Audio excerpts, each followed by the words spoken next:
तो अभी गोपाष्टमी का दिन है, तो थोड़ी गोपाष्टमी के बारे में भी थोड़ा चर्चा करते हैं, थोड़ा ज़िक्र करते हैं, ताकि कथा तो सबको पता होगी, लेकिन ये कथाएँ दोहराई जाती है इस कारण, इसलिए जो दोहराई जाती है ताकि हमें इनकी याद रहे, इनकी जो महत्वपूर्ण है, जो इसकी महत्व जो है, वो सब याद रहे ना हमारे में। तो गोपाष्टमी का दिन ये है कि इस दिन कृष्ण अभी बड़े हो चुके हैं, यानी पौगंड उम्र तक पहुँच जाते हैं। पौगंड यानी इज़ अप्रॉक्सिमेटली फ्रॉम 7 टू 10, तो अभी 7 बरस के हो चुके हैं। तो अभी पहले तो वो बछड़े को जाके चारण करते थे, बछड़ों का चारण करते थे। तो अभी बड़े हो चुके हैं, तो अभी बड़ी गाय जो होती हैं, गैया होती है, उनका चारण करने का उनको मौका मिलता है। तो वो बड़ा उत्सव है, बड़ा दिन है। और गोपियाँ भी बहुत थोड़ी ऐसे बहुत नाराज़ भी होती हैं, क्योंकि अभी गौ चारण करने के लिए उनको बहुत दूर जाना पड़ता होता। वैसे क्या बछड़ों के चारण करने जाते हैं तो करीब-करीब होते थे, तो कहीं से भी पहाड़ पे चढ़ के भी, घरों में से चढ़ के भी वो ऊपर से देख सकते थे कहाँ पे गए हुए हैं कृष्णा, कहाँ कितनी दूरी पे हैं, सब ठीक-ठाक तो है। लेकिन गैया चराने के लिए वो उनको थोड़ा दूर जाना पड़ता है, बड़े पहाड़ों में जाना पड़ता है। तो यशोदा माता और दूसरी जो गोपियाँ थी, तो मन में तो उनको घबराहट होती थी, अभी क्या होगा? हमारे बच्चे सब जा रहे हैं, तो कर पाएँगे, नहीं कर पाएँगे। तो ख़ैर अभी ऐसा अवसर ही ऐसा है, तो उनको करना तो पड़ेगा। 7 बरस के हो चुके हैं, तो जाना ही पड़ेगा। तो उनकी पहले तो तैयारियाँ भी होती हैं, पूजा-पाठ भी होते हैं, यज्ञ भी होते हैं उसके लिए। तो यही हमारी खूबी है, हमारी वैदिक श शास्त्र में जो वैदिक हमारे समझाते हैं, जैसे पहले पिछले वैदिक सोसाइटी में ऐसा हुआ करता था। जो भी कार्य अच्छा हो, जो पवित्र कार्य होता था, उसके लिए पूजा-पाठ होती थी, यज्ञ होते थे, हाँ? फिर उसका आरंभ होता था। हम भी करते हैं, जैसे दुकान वगैरह खोलते हैं, तो उसका भी पूजा-पाठ यज्ञ करवाते हैं ना। जो गृहस्थ पर जो घर का भी जो घर में आते हैं, नए घर में आते हैं, तभी उसका भी कुछ पूजा-पाठ होता है। शादी होती है तो पूजा, तो पहले ज़माने में तो हर बात पे होती थी, जैसे ये भी हुआ, तो अभी तो उम, उनको फिर भेजा जाता है। तो यशोदा माता को बहुत ये दुःख हो रहा था अभी, कैसे होगा? ठीक रहेंगे कि नहीं? ऊपर से वो पैर बिना चप्पल पहने, यानी पैरों में कुछ पहन के नहीं जाते थे। तो यशोदा ने कहा, मैं आपके लिए कुछ सिल दूँ पैरों में डालने के लिए, ताकि ऐसे न पैर में चोट लगे रास्ते में। बोले ठीक है, मैं पहन लूँगा, लेकिन मेरी 10,000 जो गैया जा रही हैं, उनके लिए भी आपको फिर चप्पल पहनाने पड़ेंगे। क्योंकि गैया अगर पहनेंगी तो मैं पहनूँगा, अगर वो नहीं पहनती मैं कैसे पहनूँ? तो इतना प्यार था, इतना मोह था उसको गायों से।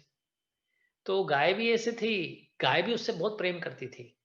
तो वो भी सोचती थी कि हमारे पास तो वो जो उनके जो पैर है ना, वो यानी उनका जो चमड़ा है थोड़ा, वो झेल सकता, बिना बिना कोई चप्पल पहने हुए, बिना कोई ऐसा पहने हुए फुटवियर पहन के चल सकते हैं। लेकिन हम इंसानों के पास इतना वो जो चमड़ा है, हमारा जो पैरों तलों का जो चमड़ा है, इतना मजबूत नहीं है। तो गैया सोचती थी अभी हमारे कृष्ण हमारे साथ चलेंगे, उनको तो कुछ नुकसान हो सकता है, पैरों में उसको चोट लग सकती है, तो इसके लिए क्या किया जाए? तो वो क्या करते थे, वो पीसते थे अपने पैरों से, जो भी छोटे-छोटे पत्थर थे ना, कृष्णा पीछे-पीछे थे, गैया आगे-आगे थी। आगे-आगे गैया, पीछे-पीछे ग्वाल, बीच में मेरो मदन गोपाल, नहीं? तो आगे-आगे गैया थी, वो क्या करते थे, अपने पैरों तले जो भी छोटे-छोटे मोटे पत्थर आते थे, उसको पीसते थे, उसको मिट्टी बना देते थे। हाँ, धूल बना देते थे, और इतना बारीक सा धूल होता था, तो कृष्णा को उससे आनंद भी मिलता था। जैसे समुद्र की मिट्टी पे या धूल पे जब चलते हैं, तो आनंद आता है ना थोड़ा। तो इस प्रकार की बहुत यानी पतली सी ऐसे बारीक सी उसको धूल बना देते थे, ताकि कृष्णा आसानी से चल सके। तो उस बीच में हमारी राधा रानी भी थी, वो और भी गोपियाँ भी थी, वो भी कहती थी कि अगर कृष्णा जा रहे हैं, तो हम भी एक अवसर, ऐसा बड़ा अच्छा अवसर है, तो हम भी चलें उसके साथ। तो राधा रानी का जो शक्ल थी ना, उनकी एक गोप था, सुबाल करके गोप था, उसके साथ थोड़ी बहुत मिलती थी। तो उन्होंने क्या किया, गोपाल के कपड़े पहन लिए, लड़कों वाले कपड़े पहन के जाती है, वो उसमें शामिल हो जाती है उस टोली में। वो बोलती, मैं भी कृष्ण के साथ, ये दिन बड़ा ये अवसर बड़ा इम्पोर्टेंट है, मैं भी इस अवसर में शामिल होना चाहती हूँ। तो वो कपड़े पहन के उसके साथ जाती है। इसलिए आप वृंदावन के मंदिरों में कहीं-कहीं देखोगे कि आज के दिन, गोपाष्टमी के दिन, राधा रानी को गोपाल के कपड़े, यानी लड़कों वाले कपड़े पहनवाते हैं। तो यू विल फील समथिंग। हाँ, तो इसमें फिर उसमें एक और भी हमें हम लोगों के लिए जो भक्तों के हैं, तो उसमें एक आनंद मिलता है कि उसके चरण दिखने मिलते हैं आज के दिन। कई जगहों पे उसके चरण, क्योंकि वो जैसे गोपाल के कपड़े पहनते तो पैर, तो घाघरा तो है ही नहीं, तो देख वैसे क्या दूसरे से घाघरे के से पैर भी ढक जाते थे।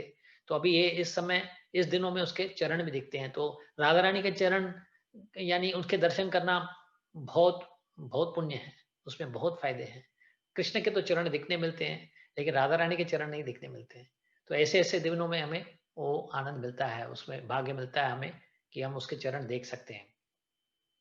तो इस प्रकार वो चले जाते हैं, दूर-दूर तक जाते हैं। जो पहले-पहले दिन जो गए थे जब गोपाष्टमी, क्या पहली गोपाष्टमी जब हुई थी, तो कृष्ण गोवर्धन तक चले जाते हैं, इतनी दूर तक। यानी वृंदावन से गोवर्धन, यानी नंदगाँव से समझो, पहले तो नंदगाँव में रहते थे, तो नंदगाँव से लेकर गोवर्धन फिर भी दूरी है, काफ़ी दूरी है। तो इतनी दूर होते थे कि जो माताएँ अगर अपने घरों के छतों पे भी चढ़ जाते थे ना, तो छत से दिखते नहीं थे, बच्चे कहाँ कहाँ पहुँच गए हैं, क्योंकि पहाड़ बड़ा था तो दिख नहीं पाता था। तो बार-बार देखती रहती थी सूर्य कहाँ तक पहुँचा, क्योंकि सूर्य जब तक आकाश में है तब तक, यानी कहने मतलब दिन है, तो दिन है तो यानी अब तक लौटेंगे नहीं। तो उनकी बेचैनी बढ़ती जाती थी। वो सूर्य को बोलते थे, "अरे जल्दी चलो करो, क्या कर रहे हो? अभी तक सूर्य अभी तक आकाश में क्यों बैठे हो? उतरने लग जाओ अपना काम कर लो।" तो सूर्य तो अपने समय पे उतरेगा ना, वो थोड़ी। लेकिन उनके बेचैनी होती थी, माताएँ होती हैं, उनमें बेचैनी होती है, मेरा बच्चा कहाँ गया? नहीं? तो अभी जैसे राजू है, अभी देखो आपका बेटा मुंबई चले गए हुए हैं, तो वो भी सोचते हैं मन में कुछ, माता आपको नहीं तो माता को होता होगा, मेरा बच्चा क्या कहेगा, कैसे करेगा? आप समझ लो 12 साल बाहर रहा, 12 साल के बाद पहली बार ऐसा हुआ 5 महीने हमारे साथ रहा है। हाँ, तो ऐसा होता है ना, दैट्स ट्रू। तो या यू फील मदरली लव ऐसा होता है, पेरेंटली लव ऐसा ही होता है। हुँ। तो नो डाउट, तो वो भी ऐसे सोचने लगते थे कब लौटेंगे, कब लौटेंगे। तो जब ये शाम का समय हो ही जाता है तो लौटने का, उस बीच में गोपियाँ भोजन का भी बंदोबस्त करती हैं, जाके उनको ढूँढ लेती हैं, कहाँ पे बैठे हुए हैं कृष्णा, तो उसको भोजन खिलाते हैं। सब जो ग्वाल-बाल थे, उनको भी भोजन मिलता है। फिर कैसे उसमें सुंदर से व्याख्या है उसके बारे में, कैसे भोजन खाते हैं, एक-दूसरे से छीनते हैं, एक-दूसरे के मुँह में डालते हैं, जूठा खा लेते हैं। अभी सोचो कृष्णा है और भक्त हैं, एक-दूसरे के जूठा खाते, कृष्णा ऐसे करते हैं, उनको आनंद मिलता है। भक्तों का उसको खाने से ज़्यादा प्रेम पसंद करते हैं, जो भक्तों का प्रेम है, उससे उनको स्नेह है। तो वो जब भक्त स्नेह से खिलाते हैं, तो वो स्वीकार करते हैं, भले जूठा ही क्यों ना हो। वैसे हम बोले जाएँगे तो बोलेंगे, "अरे! भगवान को कैसे जूठा खिलाते हो?" लेकिन वो जो ग्वाल थे और गोपियाँ थी, उनका भाव ही अलग था। वो एक सामान्य तरह से रहते थे। जैसे दोस्त होते हैं, जैसे या मित्र होते हैं, या भाई-भाई होते हैं, या बच्चे और माता-पिता होते हैं, तो उसमें कोई ऐसा कोई फ़र्क नहीं होता कि मेरा जूठा ले लिया, उसने ये ले लिया। भाई-भाई हैं, मित्र-मित्र हैं, तो वो करते थे। तो कृष्ण भगवान उनके साथ ऐसा व्यवहार करते थे, इन ग्वालों के साथ। तो ऐसा व्यवहार हमारे भी था एक समय। हम भी परलोक में आध्यात्मिक, यानी जो लोग हैं जो गोलोक वृंदावन में, हम भी ऐसे ग्वालों के जैसे ही थे। लेकिन किस कारण की वजह से, हमारी मनोकल्पनाएँ की वजह से, हमारी ख़्वाहिशों की वजह से, हमारी जो मन में ऐसे जागृत होती हैं, ऐसे जो मत्सर्य जागृत होता है कि मैं भी कृष्ण के जैसे बनूँ, तो उसके वजह से हम आज यहाँ फँसे हुए हैं। वैसे हमारी जगह भी वहाँ अच्छी बनी पड़ी थी, हम भी आनंद ले रहे थे भगवान के साथ मिलके। लेकिन आज दुर्भाग्य से हम देखो तो फिर सोचते हैं कि सुखी हैं, लेकिन सुखी तो मेरे ख़्याल से कोई नहीं होगा। भले आपके पास कोई भी प्रबंध हो, किस प्रकार का भी प्रबंध हो, धनराशि अच्छी हो, तंदुरुस्ती भी क्यों ना भले अच्छी हो, लेकिन किस समय, कितने समय तक? किसी न किसी समय में तो ये शरीर भी धोखा दे देता है। और पैसे भी कभी कहीं न कहीं, आज लक्ष्मी चंचल है, आज हमारे घर, कल हमारे घर नहीं, फिर क्या करेंगे? लेकिन वो जो आनंद है, वो नित्य आनंद है। वो आनंद हमें पूर्ण है, is full and is eternal. तो लेकिन वो लाभ हम अब भूल चुके हैं, हम गँवा चुके हैं। फिर मिल सकता है, ऐसा नहीं है, आशा अभी भी है। भगवान हम भी फिर भी चाहते हैं कि हम लौट के आ जाएँ। तो वहाँ पे ऐसे आनंद ले रहे थे। तो शाम का समय होता है, लौटने का समय आ जाता है। तो लौटने के समय अभी गैया भी थी, पसरी हुई थी, अलग-अलग जगहों पे चले गई थी चारण करने के लिए। तो अभी उनको कैसे बुलाया जाए? तो एक पेड़ करके एक जगह है, उसका नाम है तेर कदम्ब। तेर कदम्ब, तेर is a tree on the top of the tree, जो पेड़ के जो ऊंचे ऊंचे स्थान पे चले जाते हैं और कृष्णा उससे बुलाते हैं। कदम, तेर पे, कदम एक पेड़ है और तेर यानी बुलाना, यानी उस कदम पेड़ पर चढ़ के कृष्णा बुलाते हैं। वो कृष्णा वो पेड़ पे चढ़ के एक बांसुरी बजाते हैं, बांसुरी की धुन बजाते हैं। तो धुन एक ही होती है, लेकिन अलग अलग गैया ये अपने नाम उस धुन में सुनती हैं। किसके किसका नाम गोपी था, किसका नाम गंगा था, किसका नाम सुंदरी था। तो ऐसे इतनी गैया थी, इतनों के नाम थे, कृष्ण सबके नाम जानते थे। सब गैयों के नाम को नाम से पुकारते थे। ऐसे नहीं बोलते थे हो जो आज कहते हो चिक चिक चिक चिक चलो चलो चलो, ऐसे नहीं। एक एक गैयों को अपना नाम से, वो भी बांसुरी के द्वारा। वो बांसुरी ऐसे बजती थी, उसकी जो नोट्स थे बांसुरी के, कि उस ध्वनि से हर गाय समझती थी कि वो मुझे पुकार रहा है। वो गाय अपने कान ऊपर करके ऐसे जो जैसे स्ट्रेट होते हैं ना, ऐसे सीधे सीधे, वो भाग के आती थी उस पेड़ के नीचे, वो खड़ी हो जाती थी, वो कृष्णा की तरफ देखती थी कि मुझे बुलाया है, मुझे बुलाया। तो सब गैया देखती थी, अरे तू भी आ गई, बोला हाँ मुझे भी बुलाया, अच्छा तुझे भी बुलाया, तो सब आके खड़े होते थे। फिर कृष्णा नीचे उतरते थे, हर किस को प्यार करते थे। गैयों को प्यार चाहिए, भूख भूख तो लगती है, खाना तो चाहिए, लेकिन प्यार भी चाहिए। तो वो प्यार देने के बाद फिर वो साथ साथ में लौटने लगते हैं। हाँ, और उस बीच में ग्वाल में थे, वो देखते हैं कि कृष्ण थके हुए हैं, क्योंकि पहले दिन था ना कि इतने दूर गए हुए थे। तो वो बोलते हैं अगर वो यशोदा माता के करीब कि वहां पहुंच जाए और वो देखेगी कि इतना थका हुआ है, तो शायद दूसरे दिन उसको जाने नहीं देगी। बोलेगी नहीं नहीं, तू तो बहुत थक जाता है, तू तो छोटा है, अभी तक नहीं कर पाएगा। तो उसको खुश करने की कोशिश करते हैं, उसको चुटकुले सुनाते हैं, उससे मस्ती करते हैं, हाँ, गुदगुदी करते हैं। भाई जैसे वो जागृत हो, जैसे कभी थकान में ऐसे ना, ऐसे करने से क्या थोड़ा ऐसा लगने लगता है कि फिर जागृत हो जाता है इंसान। तो ताकि वो जागृत हो गया तो फिर यशोदा माता को शक ही नहीं होता कि वो थका हुआ है। और जब ये पहुंचते हैं तो फिर इतनी बातें हैं, दूसरे बच्चे होते हैं। नंद महाराज को बलराम कह रहा कि हमने ये किया, कृष्णा बोलता है मैंने ये किया, ग्वाल भी बोलते हैं ऐसे किया है। तो इस तरह से एक दूसरे का लुत्फ लेते हैं, आनंद ले रहे थे इस दिनों में।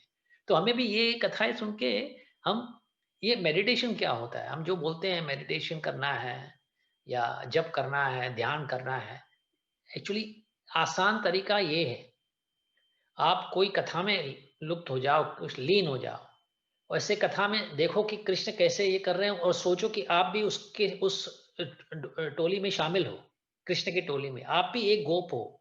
आप वो देख रहे हो, आप जैसे जैसे हम वर्णन करते हैं तो समझो कि आप उसके साथ ही हो, तो वो समाधि होती है। अभी ऐसे आसन लेके बैठ जाओगे एक जगह पे और मन को नियंत्रण करने की कोशिश करोगे और ये सोचोगे कि जो मन में परमात्मा बैठे हुए हैं मैं उसमें ध्यान दूं, तो देखो कुछ नहीं होने वाला। क्योंकि पहली बात, हमारे पास इतना समय है भी नहीं बैठने के लिए। ज़्यादा में ज़्यादा 10 मिनट बैठेंगे तो फिर एक फ़ोन कॉल आ जाएगा, मैसेज आ जाएगा, पत्नी बुला देगी, बच्चा चिल्लाएगा, तो ध्यान तो टूट ही गया।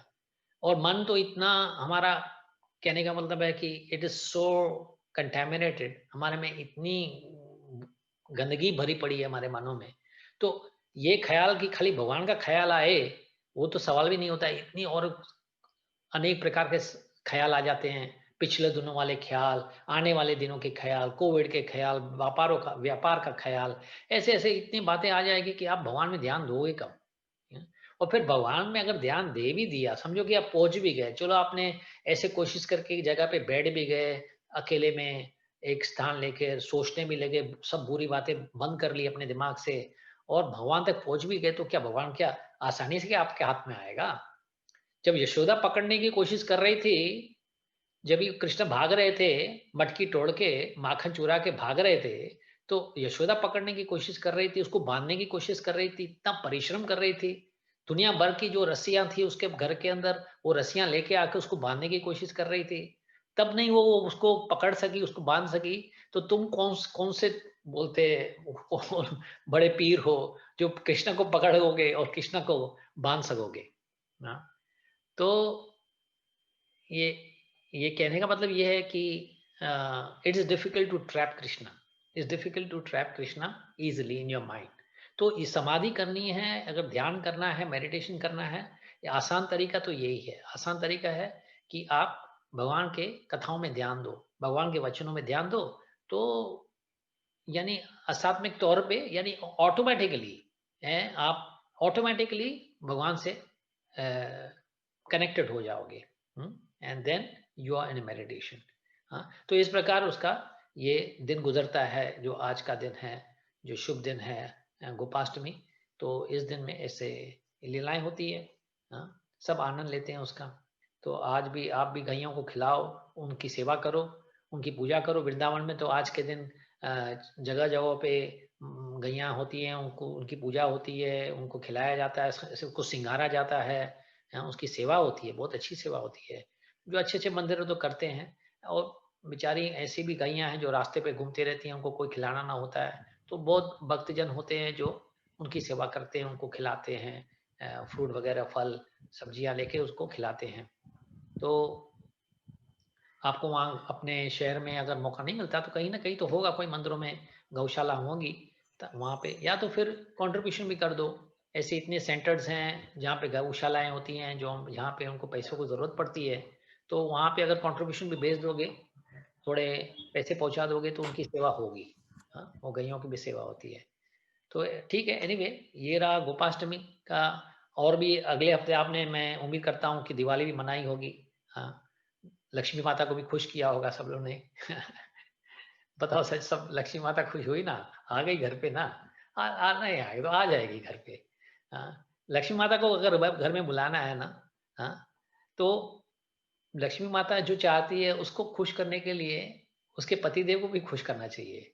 ऐसे देखो, कभी देखा है कि आपने पत्नी को सिर्फ निमंत्रण दिया हो और वो न्योता लेकर आपके घर चले आए अकेले में? बोलेंगे नहीं, मेरे पति को अगर निमंत्रण नहीं दिया, न्योता नहीं दिया, तो मैं कैसे आऊंगी? नहीं। जो भारतीय नारी है, स्पेशली हमारे जो संस्कृति के हिसाब से, तो कोई ऐसी नारी अकेली तो नहीं जाएगी ना, कोई कोई सम्मेलन में, कोई ऐसे पार्टी वगैरह में तो जाएगी नहीं अकेली। तो लक्ष्मी की पूजा अकेली में नहीं करनी चाहिए। ऐसे नारायण के साथ, कृष्ण और नारायण, जैसे वो कृष्ण हो, राधा कृष्ण होता है, लक्ष्मी नारायण होता है, तो साथ साथ में तो वो लक्ष्मी भी बहुत प्रसन्न होती हैं, और वो जरूर अपने आपके यहाँ दर्शन देगी। खाली ये जो भावना होती है, मैं लक्ष्मी को पुकारूं और लक्ष्मी की पूजन करूं, उसको अपने घर पे बुलाऊं, तो वो फिर जो एटीट्यूड होती है ना, वो थोड़ा रावण वाली एटीट्यूड हो गई, कि रावण भोग लेना चाहते थे सीता माता का। नहीं, सीता का हरण कर लिया और सीता माता का भोग लेने करने चाहते थे अकेले में। राम राम को भूल गए, राम को बुलाना ही भूल गए, राम को चाहते नहीं थे। तो फिर अगर हम भी ऐसे करेंगे, सिर्फ लक्ष्मी की पूजा करेंगे, नारायण की पूजा उस दिन सोचेंगे नहीं उसके बारे में, तो हमारी जो मानसिक स्थिति है, उस समय रावण में हम में कोई फर्क नहीं हो जाता। हम भी रावण ही बन जाते हैं, क्योंकि खाली लक्ष्मी का ख्याल करते हैं। हाँ, तो ये नहीं करना चाहिए। जहाँ भी हमें मौका मिले, तो हरे कृष्ण, जब हम हरे कृष्ण मंत्र भी करते हैं, तो हरे कृष्ण मंत्र में राधा भी आती है। हरे यानी राधा होती है, और कृष्ण कृष्ण होता है। हाँ, तो और राम बलराम होता है। तो हम तीनों शक्तियों को पुकार रहे हैं। हाँ, जो अंतरंगी शक्ति है राधा रानी है, जो कृष्ण है, और बलराम है। तो जो जैसे सत चित आनंद होता है, आनंद यानी हो जाती है राधा रानी, सत होता है कृष्ण, और चित होता है बलराम, जो ज्ञानी है, जो परम गुरु है। चित यानी ज्ञान, जो परम गुरु हमारे हैं वो बलराम है। तो इन तीनों की अगर हम जब नाम जपते हैं, तो तीनों शक्तियां एक साथ में हमें हम पर यानी दया करती है। तो हमें ऐसे करने चाहिए। जब पूजा हो, पूजा पाठ हो, तो हरे कृष्ण मंत्र बोल दो, कंप्लीट है, पैकेज है। उसमें राधा रानी भी आ जाती है, कृष्ण भी आ जाते हैं, बलराम भी आ जाते हैं। कोई कोई बलराम यानी राम को रामचंद्र भी समझ सकते हो, रामचंद्र भी एक ही है, रामचंद्र और कृष्ण में कोई अंतर नहीं है। लेकिन अभी कलयुग के हिसाब से, जब कैसे भगवान बोल के गए हैं, साक्षात जैसे चैतन्य महाप्रभु बोल के गए हैं कि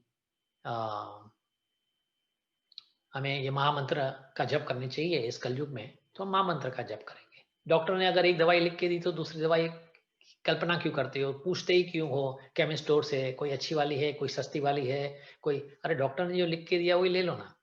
क्यों नया नया नई नई दवाइयां ढूंढते रहते हो? हाँ, मन मन की बातें मत ले आओ, और दूसरों की मत सुनो, भगवान की सुनो। हाँ, यही भक्ति होती है। हाँ, भक्ति यानी भगवान की बातें स्वीकार करना, जो भगवान ने अनुकूल, अनुकूलेन कृष्णानुशीलनम भक्ति उच्यते। अनुकूलेन भक्त कृष्णानु, जो कृष्ण के वचन है, अनुकूल से उसको स्वीकार करो, फेवरेबली। हाँ, प्रतिकूल नहीं होनी चाहिए, अनुकूल होनी चाहिए। हाँ, सेवन भक्ति उच्यते, वो उस सेवा को उच्च उच्च भक्ति बोलते हैं। The best, the highest of the भक्ति जो है वो है अनुकूलेन कृष्णानु। हाँ, पूरी भगवान की जो भक्ति है, पूरे ध्यान से, पूरे मन से और पूर्णता से, यानी फुली सरेंडर्ड से, हाँ, पूरी शरणागति से हमें वो स्वीकार करनी है। ठीक है, तो दामोदर का महीना तो फिर भी चल रहा है, अभी 8-10 दिन बचे हैं, तो आप उसका लाभ लीजिए, दामोदर आरती कीजिए, दामोदर का दर्शन पाइए। और मेरे उम्मीद तो है आप घरों में, अपने अपने घरों में दीपदान तो करते होंगे दामोदर का हर रोज, तो ये जरूरी है। वो इतनी छोटी सी क्या बोलते हैं दान, इतना छोटा सा दान, दीपदान तो कोई भी दे सकता है ना। दीप की कीमत ही कितनी होगी, 1-1.5 रुपये 2 रुपए की कीमत है। अब वो 1-2 रुपए की वजह से आपको भगवान का आशीर्वाद मिलता है, भगवान का स्थान के पैरों तले जो स्थान है वो हमें मिलता है, तो उसमें कोई नुकसान तो नहीं है। वो अच्छे व्यापारी हो तो इसको तो आपको छोड़ना ही नहीं चाहिए, इस व्यापार को। ये तो पूरा अच्छा व्यापार है। 1 रुपए वाली दीप जलाओ, भगवान को थोड़ा इसकी थोड़ी प्रार्थना कर लो, उसकी आरती जप लो 10 मिनट वाली, और सीधे भगवान तक पहुंच रहे हो। आपके न जाने कितने अनगिनत जिंदगियों के जो पाप, जो जमा हुए पाप हुए हैं, वो सब धुलते जा रहे हैं। तो ठीक है, तो अभी we will talk on something on Bhagavad Gita. हाँ, जैसे हम अगले हफ्ते, 2 हफ्ते हो गए हैं, तो शायद आप थोड़े डिस्कनेक्ट हो सकते हो, पॉसिबल है आप थोड़े उसको थोड़ा रिकैप करते हैं, जैसे एपिसोड्स को रिकैप करते हैं ना। तो पहले पहले अध्याय हमने से शुरू किया था, पहले पहले श्लोक से। तो खैर वो श्लोक आप लोग ने, बहुत लोगों ने तो मेमोराइज भी किया हुआ था। हाँ, तो याद है ना आपको ये सब श्लोक, जो जिसने मेमोराइज किया था वो याद रखे हुए हैं कि सब भूल गए 2 हफ्तों के बीच में? जैसे दिवाली आ गई, मिठाई विठाई खा ली, मौज मस्ती कर ली, फटाखे जला दिए, ऐसे नहीं। वो जो धर्म क्षेत्र कुरुक्षेत्र, वो याद है कि? हाँ, रमेश भैया याद है ना? आपने तो हाँ, रमेश हंस रहे हो।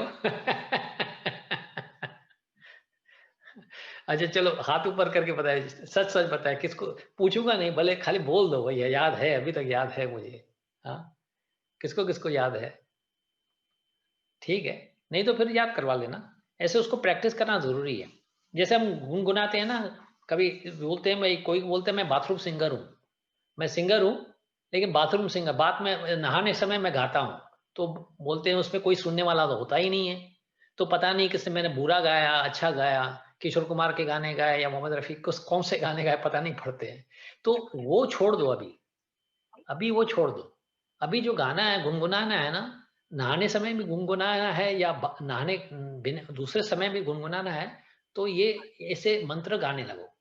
अगर दूसरे मंत्र नहीं आते तो हरे कृष्ण मंत्र गा लो, और नहीं तो फिर ये जो श्लोक हैं जो याद किए हुए हैं उसको दोहराया दो, क्योंकि ये भगवान के वचन है ना। जो भगवान के वचन हैं वो पवित्र होते हैं, वो आत्मा को संतुष्ट, आत्मा को, हाँ, यानी संतुष्ट करते हैं। हाँ, तो रमेश भाई कुछ बोलना चाहते हो क्या? आपका माइक्रोफोन ऑन है। भाई देखो, माया का प्रभाव लग गया। मैं तो बहुत याद करके अटल अटल निष्ठा से मेमोराइज किया था, लेकिन हाँ, ये माया का ऐसा आ गया, ऐसा आ गया कि 14 दिन में क्या थी क्या हुआ। एनीवे फिर भी कुछ दोहराने में कुछ प्रॉब्लम नहीं है, अभी भी समय, we can do it again. हाँ, हाँ, तो या we have to keep on doing it. हाँ, क्योंकि छोटा भाई नहीं दिख रहा है, छोटा अभी, भाई। हाँ होगा, वो बहना भी नहीं है ना शायद, नवीना भी नहीं है, और हमारी बहन, बहन भी नहीं है।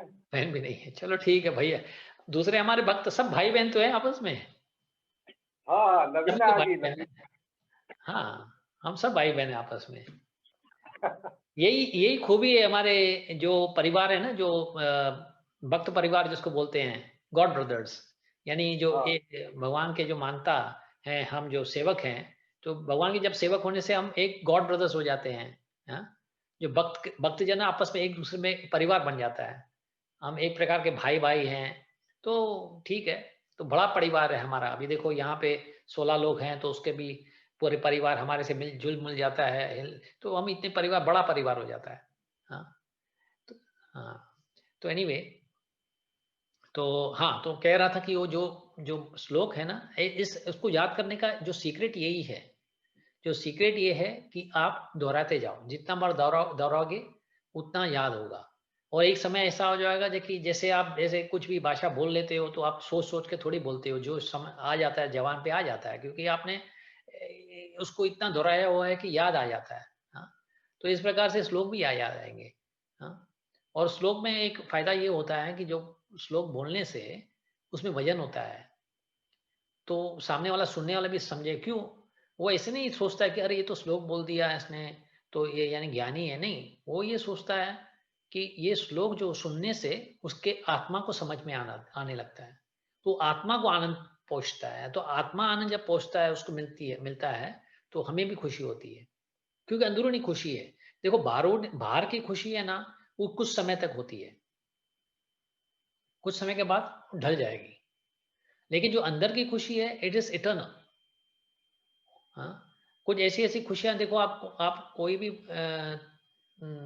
व्याख्या ले लो अपनी ज़िंदगी की, कैसे किस्से होंगे कि आप कहीं घूमने गए होंगे, समझो, कोई बोलते हैं मैं सिंगापुर होके आया हूँ, मैं बैंकॉक होके आया हूँ। तो वो खुशी पहले वाले तो सुनने वाले भी कम है उसके, बोले होके आया तो मैं क्या करूँ? ठीक है, होके आए, लेकिन वो खुशी धीरे-धीरे ढलते जाएगी। जो आपने तस्वीरें निकाली भी होगी, यही बीच में कई दूसरे दिन तस्वीर देख भी लोगे। लेकिन जब ये आप बोलोगे मैं वृंदावन होके आया हूँ, मथुरा देखे हूँ, तो आपको अनोखे प्रकार की खुशी मिलती है। हाँ, आज़मा के देखो आप। हाँ, अनोखे प्रकार की वो यादगाश आ जाती हैं, तो उसमें आनंद आता है। आप सोचते हो कि काश वो सपने में आए बातें, और मैं सपने में आपको समझूँ कि मैं वृंदावन में अब तक बैठा हुआ हूँ। हाँ, वो बात क्यों नहीं दोहरा के आ रही है हमारे मन में। हाँ, तो ये खुशियाँ अलग है, ये खुशियाँ something you have to experience, आपको उसका तजुर्बा खुद को लेना होगा। आप समझेंगे नहीं, मैं कितना भी बोलूँगा कि ये इसमें आनंद है, इसमें ये है, वो जब तक आपको एक्सपीरियंस नहीं आएगा, आप उसकी अनुभव नहीं करोगे, तब तक वो आप समझ नहीं पाओगे उस खुशी को। हुँ? जब तक शक्कर ही नहीं खाई है, तो शक्कर की मिठास कैसे जानोगे? और मैं कितना भी बोल दूँ, अरे बहुत मीठी होती है, पीने से ये होता है, वो होता है, खाने से ऐसा होता है, मिठाई, बिना शक्कर वाली मिठाई खा के देखो, तो पसंद ही नहीं होती है। ठीक है, डायबिटिक हो जो है इंसान खा लेगा, लेकिन मज़ा नहीं आएगा। वो चुरा-चुरा के कहीं से चुरा के खा लेगा, बोले ठीक, डॉक्टर ना देखे, पत्नी ना देखे या पति ना देखे, मैं खा लेती हूँ, नो।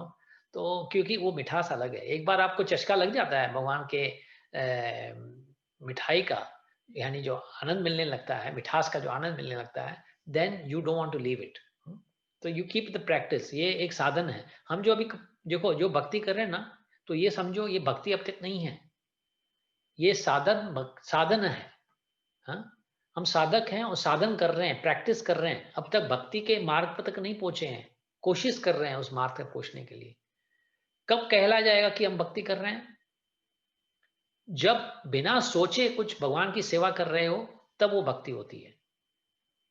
भाई ये सोच के कि मुझे अब जप करना है, मेरी अभी 16 माला नहीं हुई है, अभी मुझे मेरी 16 माला हो चुकी है, चलो 16 माला हो गई, उसको बंद करके रख दिया जप को, माला को, बोले अगले दिन तक अब इसको हाथ नहीं लगाना।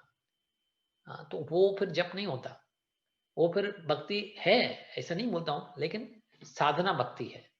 हाँ, एक साधना, एक स्कूलिंग है। जैसे हम स्कूल में जैसे पढ़ते थे, जाते थे स्कूल, तभी स्कूलिंग करते थे। एजुकेटेड, अभी तक पढ़ाई नहीं खत्म हुई है, डिग्री नहीं मिली हुई है।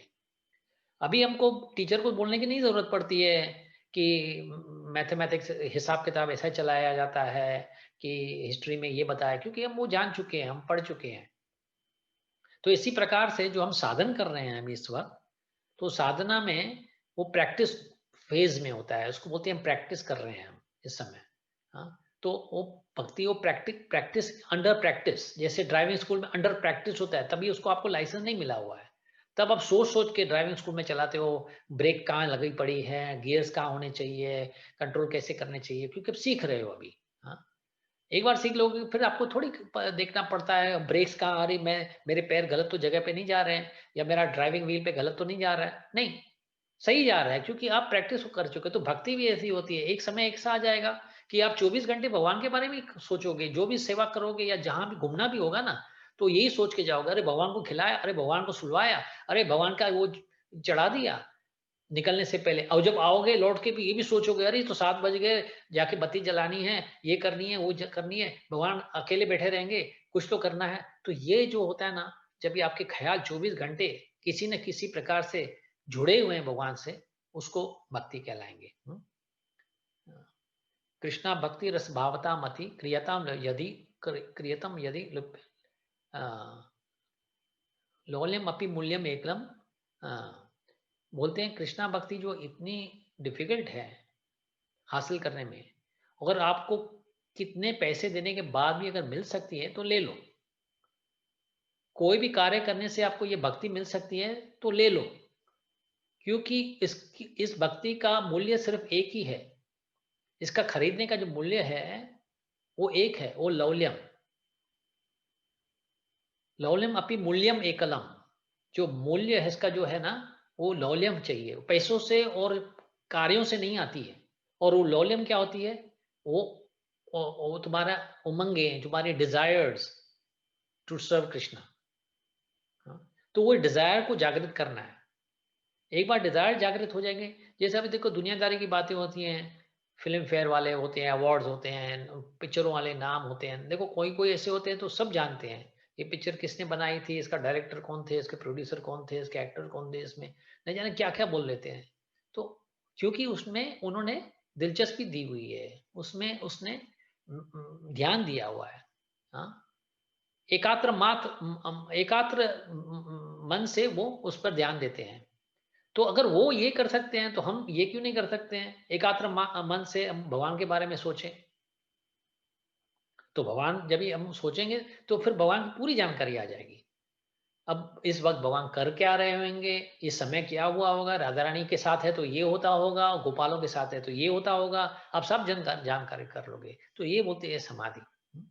तो अभी भगवद गीता में तो ये जो हम पहले पहले जो श्लोक पढ़े हुए थे धर्म क्षेत्र कुरुक्षेत्र के वो बारे में, तो उसमें जब धृतराष्ट्र सवाल करते हैं संजय से, तो उस सवाल से अपनी मूर्खता दिखाते हैं। हमने ये देखा था कि मूर्खता दिखाते हैं, पागल हैं। हाँ, और वो चाहते नहीं है कि जो जो कुरुक्षेत्र का जो धर्म क्षेत्र है, वो धर्म क्षेत्र है, एक खाली कुरुक्षेत्र नहीं है। वो धर्म क्षेत्र का प्रभाव पढ़ना तो अच्छा ही है। अगर आपका बच्चा कोई मंदिर चले गया और आप सोचने लगे अरे मंदिर क्यों जा रहा है, इनको तो डिस्कोटेक जाने चाहिए, घूमने फिरने चाहिए, खाने पीने चाहिए और रेस्टोरेंट में जाने चाहिए, मंदिरों में क्यों जाता है, ये उम्र है इसकी बच्चों की जाने की। तो वो हमारी मूर्खता है। अगर खुशी होती है मंदिर में जाके कि बच्चा अच्छा मंदिर में गया, अच्छा अच्छा बहुत खुशी की बात है, तो उसको तो उत्साहित करना चाहिए और भी उसको बोलने चाहिए कि मंदिरों में जाओ, उसके बारे में उसको ज्ञान देना चाहिए। तो फिर यानी आप शाणे हो, आप यानी क्लेवर हो। हाँ, तो ये जो पूछ रहे हैं ताकि उसके बच्चों के ऊपर प्रभाव न पड़े कुरुक्षेत्र का, धर्म क्षेत्र का, और न पांडवों के पड़े, तो वो मूर्खता होती है। तो संजय उसको बोलते हैं नहीं नहीं आप चिंता मत करो, दुर्योधन तो सज है, जंग तो होने ही वाला है। और आपके बेटे तो थोड़ी चिंतित भी हो गए हैं कि ये सोच देखकर कि कैसे पांडवों ने अपनी सेना तैयार की हुई है, जो उनके सेनापति हैं धृष्टद्युम्न, कैसे उन्होंने तैयारियां की हुई है। तो द्रोणाचार्य के पास जाते हैं, उसको टोकते भी हैं, बोले देखो धृष्टद्युम्न, जो आपने ये सोचा था कि वो आपको जानते भी हो कि धृष्टद्युम्न आपके मौत का कारण होगा, आपने उसको ही ज्ञान दिया हुआ है। हाँ, शस्त्र ज्ञान आपने उसको सिखाया हुआ है, तो ऐसे कैसे प्रकार के तुम गुरु हो।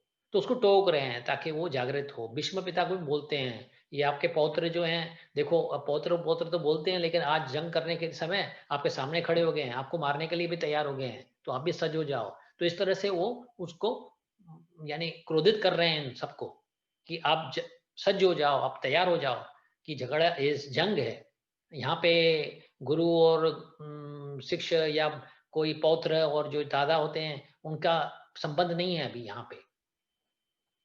तो इसके क्रोधित करने के करते करते फिर ऐसे हम वहां तक पहुंचे थे कि जंग की तैयारी हो चुकी थी, सब सब अपने अपने जगह पे थे, और कृष्ण भगवान और भीष्म अर्जुन और भीमा अपने अपने शंख बजाते हैं। हाँ, तो वो हम वहां श्लोक से फिर से आरंभ करते हैं। ठीक है, हम put the screen. For the timing is okay, everything is okay. कुछ सवाल है, कुछ मन में कुछ शंका है, कोई ऐसी, या कुछ शेयर करना हो आपको? नो, ठीक है। तो because I seeing some mics on, that's why. Okay, ठीक है। So I will just put on the screen.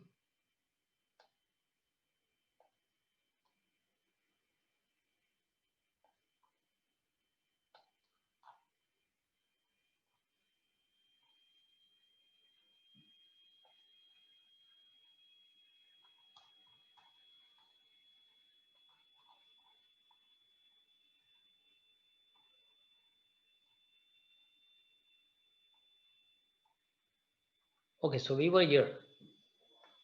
Lord Krishna blew his conch shell called Panchajanya. Krishna ने अपना शंख बजाया पंचजन्य करके, अर्जुना ने अपना देवदत्ता, और भीमा ने अपना शंख बजाया। उसकी ध्वनि यानी पौंद्र था उसका नाम। तो ये नाम भी इम्पोर्टेंट है। आप वो सोचोगे कि ये शंख के नाम क्यों बताए जा रहे हैं, तो हमें उससे क्या मतलब करना, उससे क्या मतलब। तो ये शंख साधारण शंख नहीं थे। हाँ, ये शंख भी दिव्य थे शंख।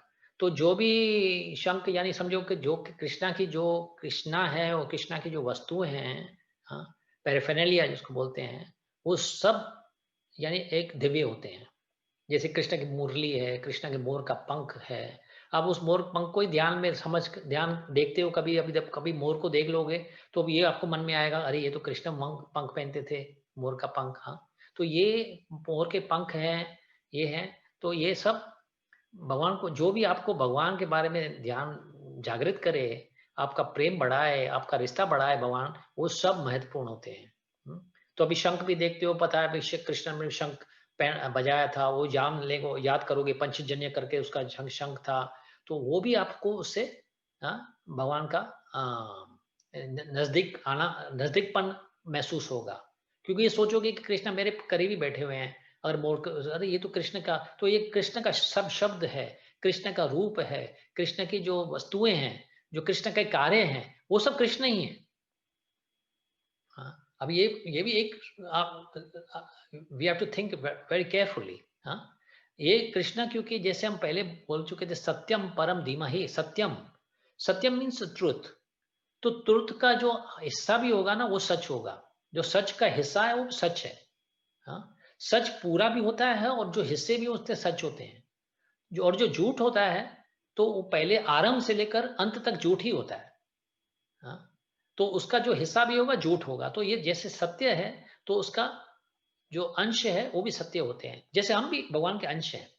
हमारी आत्मा तो भगवान की आत्मा है ना, हम उसके मामे वाम से जीवोलोक जीवभूत सनातन। हाँ, वांश, हम अंश है भगवान के ना। तो हम भी, हमारी आत्मा भी सत्य है, हम भी सच्चित आनंद के रूप में है। हाँ, सिर्फ हमारा शरीर अलग है, वो भौतिक हो जाता है, लेकिन जो आत्मा है वो भगवान के बराबरी की है। जैसे भगवान की आत्मा, हमारी आत्मा, सिर्फ फर्क ये है, वो बड़ी अग्नि है, हम छोटी अग्नि है, हम उसके चिंगारियां हैं। जैसे चिंगारी और अग्नि में क्या फर्क होता है? हाँ, क्वालिटी वाइज तो एक ही होती है ना। चिंगारी भी जला सकती है और अग्नि भी जला लेगी, लेकिन उसकी शक्तियां अलग अलग है। हमारी जो शक्तियां हैं वो लिमिटेड हैं, सीमित हैं, और जो इसकी जो शक्तियां हैं वो असीमित हैं। तो इसलिए ये नाम जो बोले जाते हैं, वो उसका महत्व यही है कि नाम भी हमको भगवान से जुड़वाते हैं। हाँ, तो ये पंचजन्य, तो निर्बंधे कृष्ण संबंधे, जो भी कृष्ण का संबंध रखता है, निर्बंधे, तो हमें उसमें आसक्ति नहीं होनी चाहिए, अनाशक्ति से उसका वर्णन करने चाहिए। हाँ, उसका उपयोग करने चाहिए। हाँ, आसक्ति से, अनाशक्ति से, यानी उनमें अटैचमेंट नहीं होनी चाहिए। हाँ, but you have to put in the service of Krishna. अभी समझो कि आपने कोई बड़ी गाड़ी भी खरीद लेते हो, ठीक है, बड़ी गाड़ी, गाड़ी किस सोच, जब खरीदने पहले क्या सोचते हैं इंसान, मैं सच सच बताते हैं हम, जैसे होता है, हम सब इंसान ऐसे ही सोचते हैं, मैं इसका ये आनंद लूंगा, मैं इसमें ये यहाँ तक घूमने जाऊंगा, मेरा परिवार आनंद लेगा। कभी ये समय, एक समय पे, एक क्षण में भी ये नहीं आता है कि मैं ये भगवान की सेवा में कैसे लगाऊंगा ये गाड़ी, मैं भगवान की दी हुई है। हाँ, हम तो बोल देते हैं कभी कभी प्रार्थनाओं में, तुम्हारा दिया हुआ मैं तुमको ही अर्पण कर रहा हूँ, लेकिन अर्पण कहाँ करते हैं? गाड़ी लिया, घर लेते हैं, वस्त्र लेते हैं, तो कभी सोचते हैं कि मैं ये भगवान की सेवा में कैसे लगाऊंगा, उसका भगवान को कैसे आनंद दिलवाऊंगा, नहीं सोचते हैं ना। तो वो निर्बंधे कृष्ण संबंधी नहीं होता है। हाँ, उसमें हम हमारी आसक्ति लगी हुई है, उस वस्तु में हमारी आसक्ति है। हाँ, अनासक्ति से लेना चाहिए हमें, उसमें बिल्कुल किसी प्रकार की आसक्ति नहीं होनी चाहिए कि मैं ये कृष्ण की सेवा में ले रहा हूँ। हाँ, उसके साथ साथ अगर मैं भी लाभ ले रहा हूँ, मिल रहा है, भगवान प्रसाद के रूप में मुझे दे रहा है, तो ठीक है। जैसे कोई बड़े मालिक का कोई ड्राइवर होता है, तो मालिक बड़ी गाड़ी चलवाता है, तो ड्राइवर जो गाड़ी चलाता है, मालिक पीछे बैठा रहता है। तो लेकिन जो आनंद गाड़ी का है ना, वो तो दोनों ले रहे हैं ना। हाँ, जो आनंद है गाड़ी का, तो दोनों ड्राइवर भी ले रहा है, उसको भी सामने एयर कंडीशन मिल रही है, पीछे जो मालिक बैठा है उसको भी एयर कंडीशन मिल रही है। लेकिन ड्राइवर की नौकरी कर रहा है। वो कभी ऐसे नहीं सोचेगा क्योंकि मैं चलवा रहा हूँ, मैं आगे बैठा हुआ हूँ, मेरे हाथ में ड्राइविंग व्हील है, तो मेरी गाड़ी हो गई, तो मैं ये गाड़ी को कहीं भी लेके जा सकता हूँ, बिना पूछे हुए सेठ को मैं लेके जाऊंगा, अपने परिवार से उसको घुमाऊंगा। हाँ, पूछने से, अगर तुम मालिक से पूछ भी लोगे, अच्छे नौकर हो, पूछ भी लोगे, मालिक मुझे घर घर घर में मेरा त्योहार है, कोई मेरे बच्चे का जन्मदिन है या मेरे बच्चे की शादी है, मैं गाड़ी ले जा सकता हूँ, मालिक तो दे देंगे, क्यों नहीं देंगे। अब अच्छे सेवक हो तो क्यों नहीं करेंगे। हाँ, करते ना, सब होता है ना। हम जानते हैं कि ऐसे ऐसे जो इंडस्ट्रियलिस्ट हैं, जो बिजनेसमैन है, कोई अच्छा नौकर होता है तो कोई एक दिन छुट्टी मांग भी लेता है, कोई ऐसा लोन मांग भी देता है, कोई पैसे मांग तो दे देते हैं ना। क्यों? क्योंकि हम सच्चे नौकर हैं। तो लेकिन हमारे बदमाशी करेंगे नौकरी में वगैरह, ऐसा करेंगे तो भगवान क्यों हमारे हमारे हमसे खुश होंगे। हाँ, सेठ क्यों खुश होगा। तो इस प्रकार से जो भी हम करते हैं ना, निर्बंधे कृष्ण संबंधे युक्तम वैरागम, युक्त वैराग, ये जो शब्द ये याद कर लो। हम जो दूसरे पढ़ते हैं, जो श्लोक भी याद करते हैं ना, उसमें ये लिख लो नोट में, युक्त वैराग्य। युक्त और वैराग्य दोनों ऑपोजिट वर्ड्स हैं, विपरीत हैं। यानी युक्त भी है और वैराग्य भी है। मैं इससे जुड़ा भी हुआ हूं, लेकिन मेरा उससे वैराग भी है। बच्चे मेरे हैं, मेरे जुड़े हुए हैं, लेकिन मेरा वैराग भी है बच्चों से। संपत्ति मेरी है, लेकिन मेरा वैराग है संपत्ति से। हाँ, और कब पता चलता है कि वैराग है कि नहीं है? जब छोड़ने का समय आता है। जब बच्चे घर छोड़ के जाते हैं, बेटी शादी करके जाती है, बेटा शादी करके अपने पत्नी के घर चले जाता है, तब दुख होता है कि नहीं होता है? तब पता चलेगा कि अब वैरागी हो कि नहीं हो। संपत्ति में कोई नुकसान आ जाता है, जब घर में कोई कमाया हुआ संपत्ति है हाथ से चले जाती है, दुख होता है कि नहीं होता है, तब पता चलेगा वैरागी हो कि नहीं हो। भगवान की सेवा में लगाना है, जैसे खैर ऐसे कथाएं दूसरी भी हैं, बाद में चर्चा कर लेंगे, नहीं तो फिर यहाँ से पॉइंट से निकल जाते हैं। तो ये कहने का मतलब है कि वैराग्य यानी आप भगवान की सेवा में जब लगाते हो ना, भले आपके कंट्रोल में हो, आपके अंडर ही हो, क्यों ना हो, लेकिन सेवा भगवान में लगा रहे हो, तो वो वियुक्त वैराग होता है। आपका ही है, आपको दिया, कस्टडी में दिया हुआ है, आप उसके सुपरवाइजर हो कह लो या कस्टडियन हो, लेकिन आप भगवान की सेवा में लगाओ।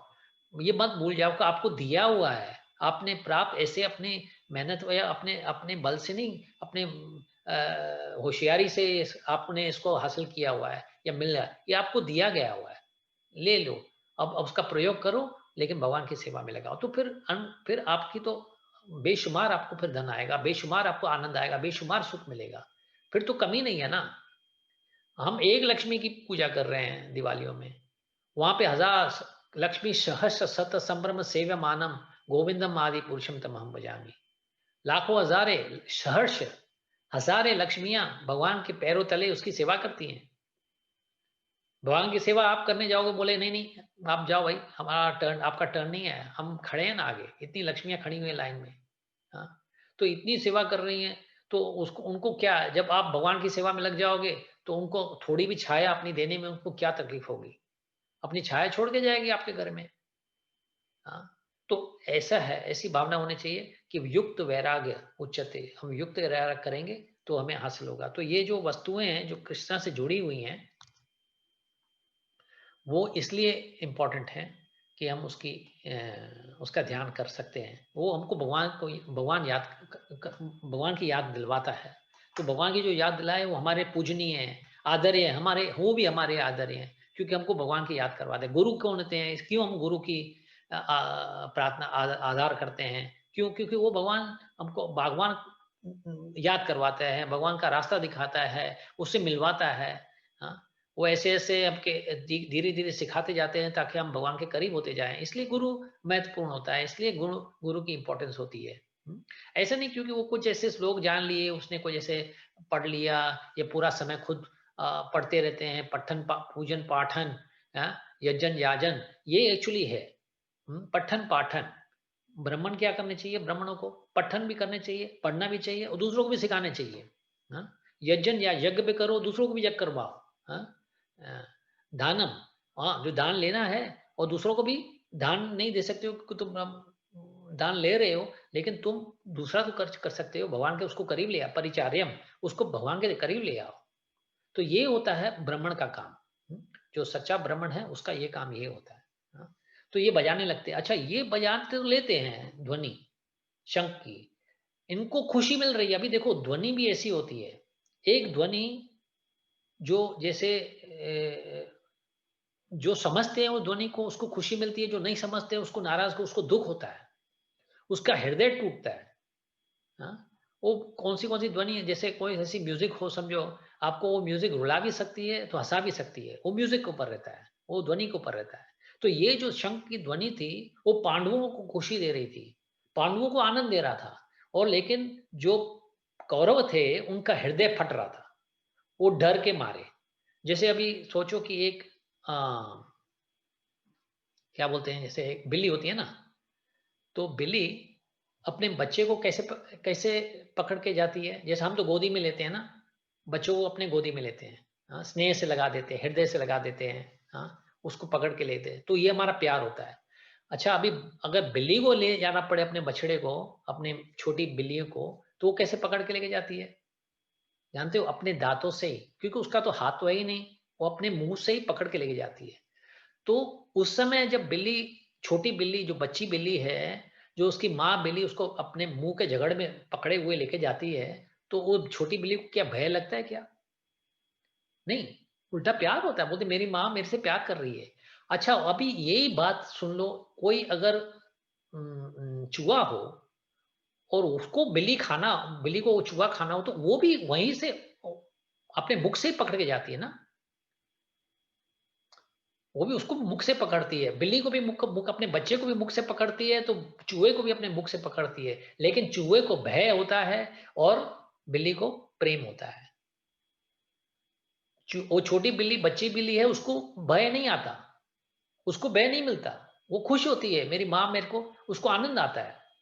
लेकिन जो चूहा होता है उसको भय आता है कि मैं अब मरने वाला हूं। तो यही शंख है, जो शंख बजता है वो पांडवों के लिए एक खुशी की बात थी कि हमारी जीत होने वाली है। हाँ? और जो कौरव थे उनको भय आ रहा था, अरे ये तो ध्वनि सुन के उनके हृदय टूट रहे थे। हाँ? उनको उसके मन में डर आ रहा था। तो ये जो चिन्ह हैं, ये चिन्ह ये संकेत संकेत करते हैं कि जो जीत होनी है ना, वो पांडवों की जीत होनी है। तो इसमें एक निराली बात है, आप ये पढ़ोगे कि अर्जुन को कितने प्रकार के जो वजह थी, जो जीतने की वजह थी, जो उसको पता था कि मेरी जीत उसी की होगी। क्यों? पहली पहली बात, वजह तो ये थी कि कृष्ण जो सर्वश्रेष्ठ भगवान है, वो उसके साथ में थे। हाँ? तो यानी उसके साथ में, कृष्ण के साथ रहना यानी अंधकार तो होना ही नहीं, कि कृष्ण है सूर्य समान, माया है अंधकार। तो जहां पे सूर्य है वहां अंधकार क्यों होगा? वहां पे सूर्य हो तो माया क्यों आएगी? हाँ? तो जहां पे कृष्ण है तो सवाल ही नहीं होता, वहां कृष्ण है तो जीत आनी है, लक्ष्मी होगी है उसके साथ में ही होगी, तो लक्ष्मी यानी जीत की निशानी होती है। हाँ? लक्ष्मी आ गई तो जीत की निशानी। तो भगवान पे जहाँ पे है वहां लक्ष्मी है तो जीत तो आनी है। तो पहले पहले सर्वश्रेष्ठ उत्तम में उत्तम वजह यह है कि भगवान उसके साथ में है। दूसरी वजह अनेक हो सकते हैं। अगर आपका भगवान आपके साथ में है ना, तो आपकी पराजित भी जीत है।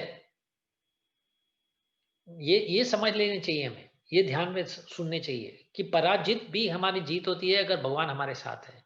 क्योंकि अगर वो चाहते हैं कि हम पराजित हो जाएं, और उस पराजित से आज का प्लान भगवान का हमें पता नहीं पड़ता, आगे का प्लान क्या हो पता नहीं है हमें, लेकिन भगवान को पता है। हाँ? आप कुछ गवा के अगर भगवान को प्राप्त कर लेते हो ना, तो बड़े में बड़ी आपकी कमाई है। अगर सब गवा के, सब भगवान को, सब पाके भगवान को गवा देते हो, अगर सब पाके भगवान को गवा देते हो, तो आप सब बड़ा मूर्ख और नुकसान, सबसे बड़ा कोई नुकसान नहीं हो सकता। भगवान को आपने गवा दिया। पैसे तो बहुत होंगे, सब कुछ होगा, लेकिन अगर भगवान नहीं है आपके साथ, तो मेरे दोस्तों मैं तो बता दूं, आप चले गए, आप तो यानी विध्वंस होगा आपका। तो ऐसे तो कृष्ण के पास, अर्जुन के पास जैसे सेना भी थी वो कम ही थी, हाँ, फिर भी लेकिन भगवान के साथ होने से उसका जीतना तो निश्चित ही था। और अलग भी वजह बताए गए हैं, जो आचार्य बताते हैं कि अग्नि भगवान ने उनको जो रथ दिया था, वो अग्नि भगवान का रथ दिया हुआ था। अभी अग्नि भगवान का रथ में और दूसरे रथ में क्या अंतर होता है, अभी ये सुनो। ये रथ में अभी ये भी आचार्य सुनाते हैं, उसको मंथन करके सुनाते हैं। जब अग्नि होती है ना, तो जब जलती है ना, तो उसके 360 डिग्रीज चारों तरह से उसमें ताप और रोशनी आती है, यानी वन डायरेक्शन नहीं होता है। हाँ?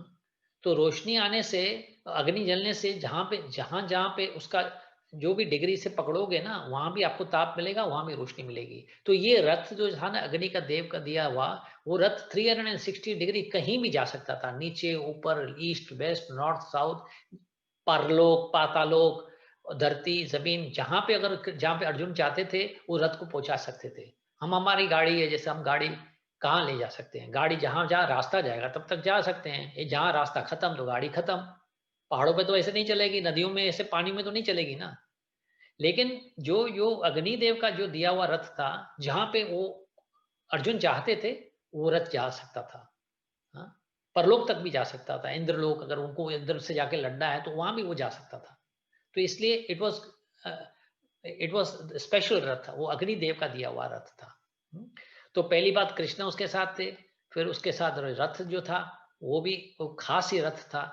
फिर चित्ररथ ने, द चीफ ऑफ गंधर्वस ने उसको सुंदर से ऐसे सफेद कलर के, सफेद रंग के घोड़े दिए हुए थे चित्ररथ ने। हाँ?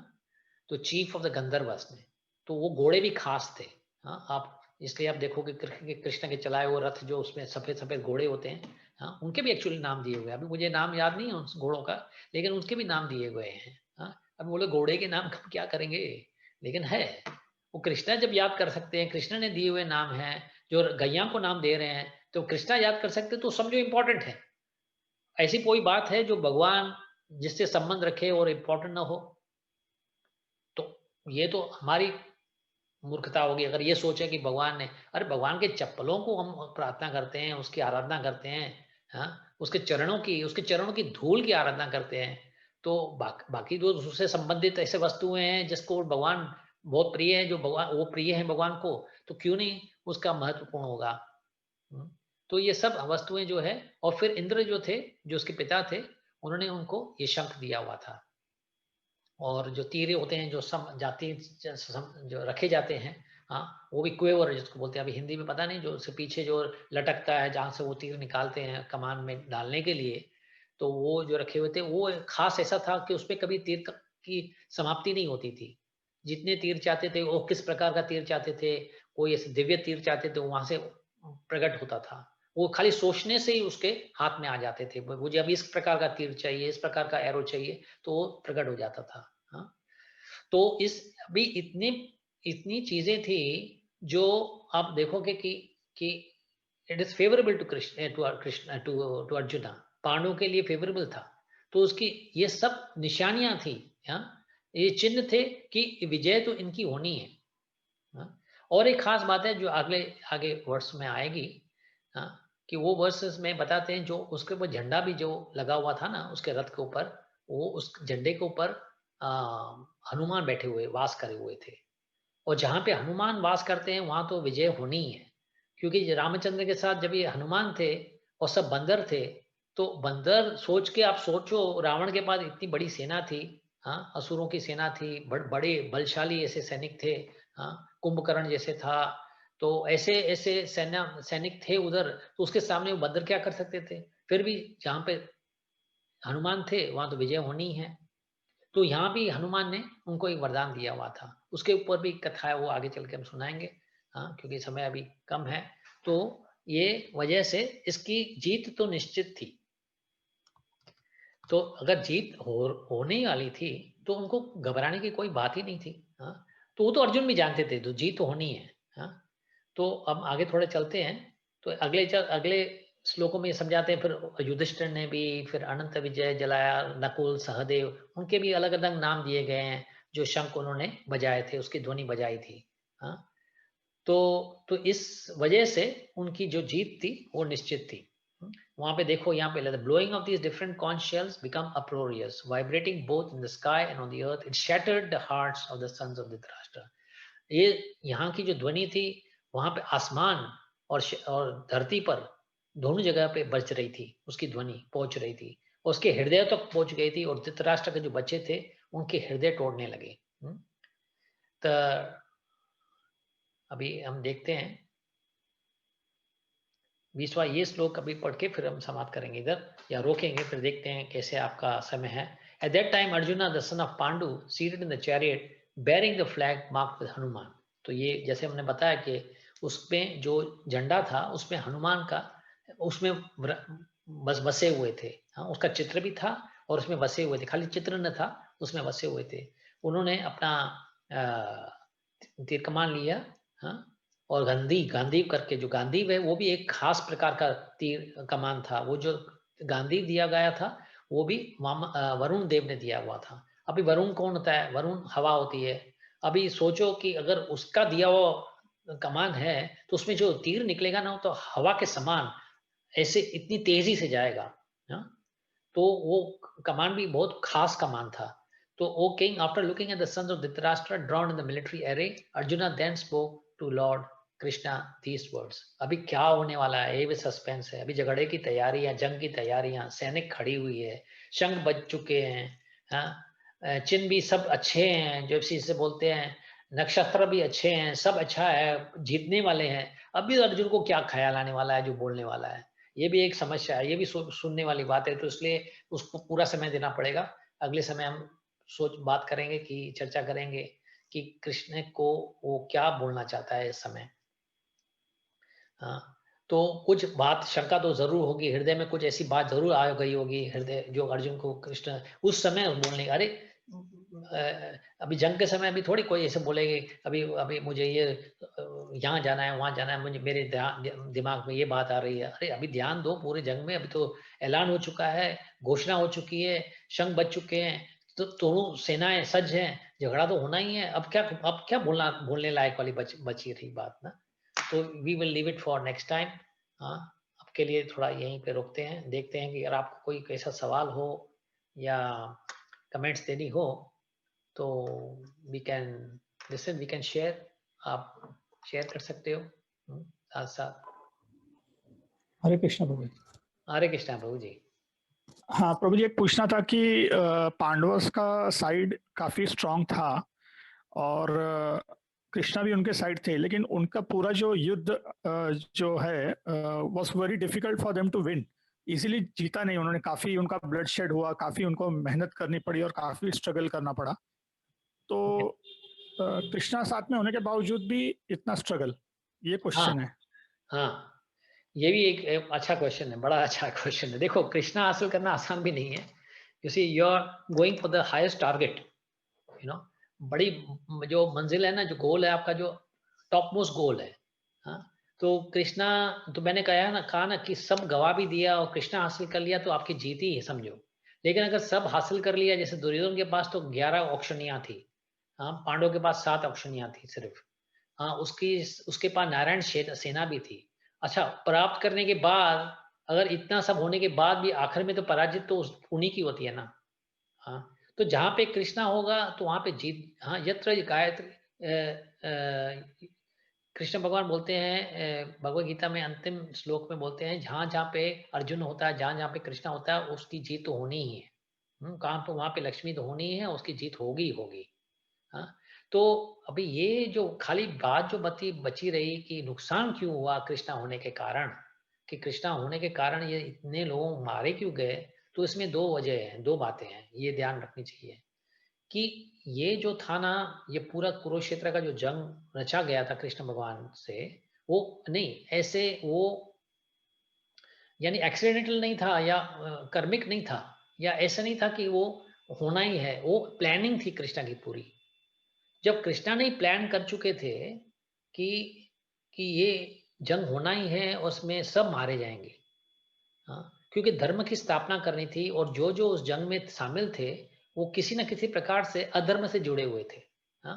जो दुर्योधन के साथ में थे तो वो तो समझो भले भीष्म पिता थे या कर्ण थे या द्रोणाचार्य थे, लेकिन उसके भाग उसका साथ देने से वो भी भागीदार बन जाते हैं वो अधर्म का, हाँ।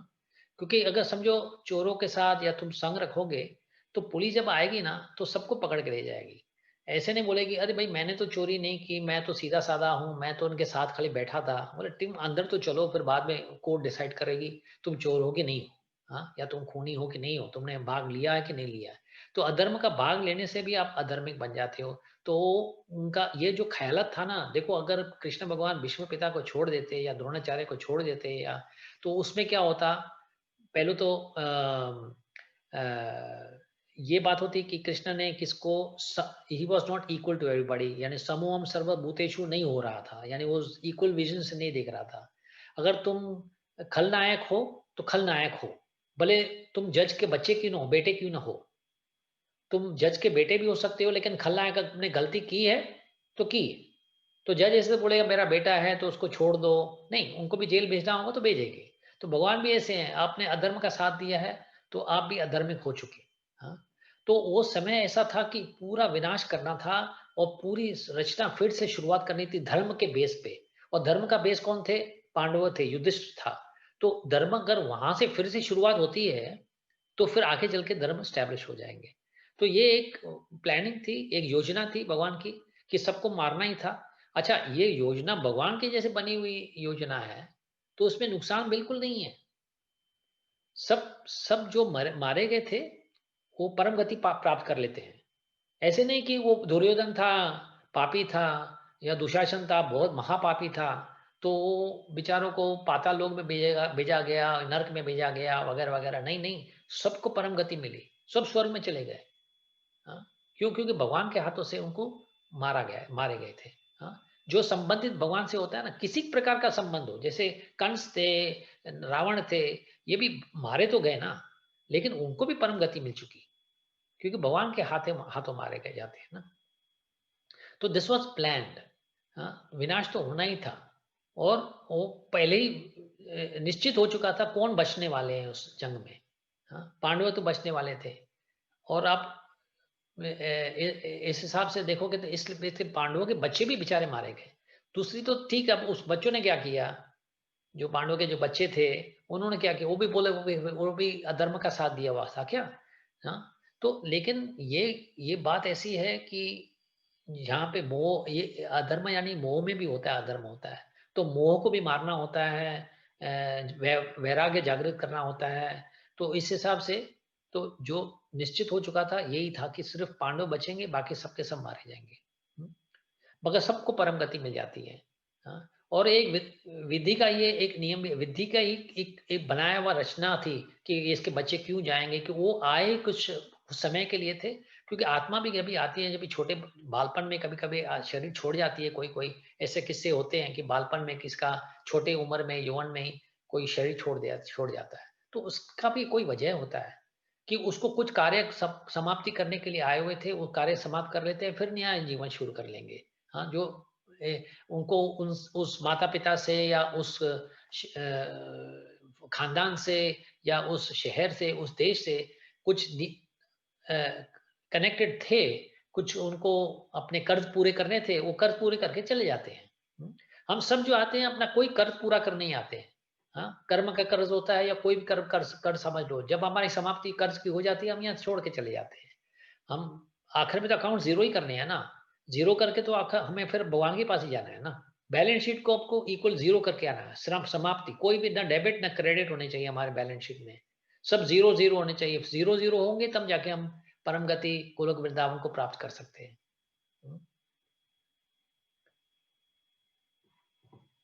ठीक है, और कोई विचार, ऐसा कोई प्रश्न?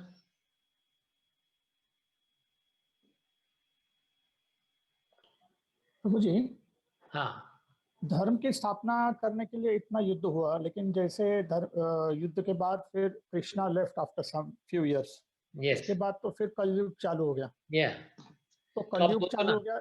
हाँ हाँ, तो कलयुग चालू हो गया तो फिर वो धर्म के स्थापना के वजह से मतलब वो बेनिफिट है कलयुग को कुछ, या कलयुग में इट्स नॉट गुड ना? हाँ, नहीं नहीं नहीं, वही है ना। आप ये सोचो, अगर पहले रात थी और आगे भी रात ही होने वाली है, तो दिन का उज्ज्वला तो कब देखोगे ही नहीं ना, आपको पता ही नहीं पड़ेगा दिन का उज्ज्वला क्या होता है। आपने देखा ही नहीं उज्ज्वला ना। तो एटलीस्ट स्थापना करके आज भी धर्म तो कहीं कहीं पे धर्म तो है ना, इसलिए तो सृष्टि कायम है। अभी धर्म जो है वो बैल के एक ही पैर पे खड़ी हुई है। जो धर्म होते हैं ना, वो बैल को चार जैसे पैर होते हैं। तो अभी इस वक्त सिर्फ बैल के एक ही पैर पे खड़ी हुई है, इसलिए कलयुग फिर भी कायम है, वरना इसका भी विनाश हो चुका होता। तो इसको हमको प्लानिंग अभी तक यानी लंबी है कि कुछ समय निकलना है कलयुग को, इसलिए धर्म संस्था उसको उसको स्टैब्लिश करना था ताकि धर्म अब तक रहे, क्योंकि कलयुग का प्रभाव तो बहुत भारी था। अगर अगर धर्म नहीं आता, सोचो कि दुर्योधन ही होते थे सिर्फ। हाँ, अभी दुर्योधन का ही अगर प्रभाव चलता था और अधर्मिक, सॉरी, हाँ, तो अधर्म का ये प्रभाव चलता था, तो उसके बाद इमीडिएटली बाद अगर कलयुग आ जाता था, तो आप सोचो अभी आज का जो स्थिति होती थी कैसी होती थी। जैसे एक एक सवाल हमने पूछे थे, एक बात बार ऐसे डायलॉग डिस्कशंस में हुआ था कि बीइंग वेजिटेरियन और non vegetarian, what are the difference, उसमें फ़र्क क्या है, शाकाहारी और नाशाकाहारी होने से क्या हमारे पर प्रभाव पड़ता है। तो बात निकली थी कि जो स्वाभाविक जो ऐसे शाकाहारी जो खाना होता है, वो हमको ट्रैंक्विलिटी देता है, पीसफुल देता है, कामनेस देता है, and we become more peaceful in life, धार्मिक हो जाते हैं। हाँ, वो इसका इफेक्ट है। इसका मतलब नहीं हम धार्मिक हो जाएंगे। All vegetarians are not religious people logically. इसका जरूर नहीं कि जो भी वेजिटेरियन होंगे रिलीजियस होंगे, लेकिन it will help you if you are religious. अगर तुम धार्मिक हो और तुम शाकाहारी भी बनते हो, तो it will help you as a complementary. तो एक ने सवाल किया कि हिटलर जो होते थे, जो हिटलर ने इतनी बर्बादी विध्वंस करवाया दुनिया में, इतने लोगों की मौत करवाई, मात करवाया, लेकिन सब बहुत ऐसे नहीं जानते कि हिटलर भी वेजिटेरियन थे। तो वेजिटेरियन होने के बावजूद भी उनके मानसिक जो स्थिति थी, ऐसे क्यों उसमें ऐसा असुरिक भाव था। खुद तो वेजिटेरियन थे लेकिन लोगों क्यों मरवा रहे थे फिर। तो इसका जवाब एक ही है। इसका जवाब ये है कि सोचो कि अगर वेजिटेरियन नहीं होता, तो उन्होंने अगर 10 मिलियन लोगों को मरवाया था ना वेजिटेरियन होके, तो अगर वेजिटेरियन नहीं होता तो 50 मिलियन 100 मिलियन लोगों को मरवा देता था। तो इसी हिसाब से अगर धर्म उस समय पे जरूरी था, इट वाज नेसेसरी कि उसमें एस्टेब्लिश हो ताकि उसका इन्फ्लुएंस थोड़ा बहुत आगे चले। तो अगर धर्म ही नहीं होता तो उसका इन्फ्लुएंस कलयुग में आता ही नहीं। तो इस समय तक तो कलयुग समय के पहले ही समाप्त हो जाता। उसको भी समय तो चाहिए ना, उसका भी 4,32,000 जो उसका जो श्लोक जो कलयुग का जो समय है, चलने का समय है, उसको समय तो चाहिए ना। तो अगर नहीं नहीं आता, अगर वो धर्म के सपोर्ट नहीं होता, तो वो तो कलयुग का प्रभाव इतना घनिष्ठ हो जाता, इतना गहरा हो जाता कि this would have been, this would finish of.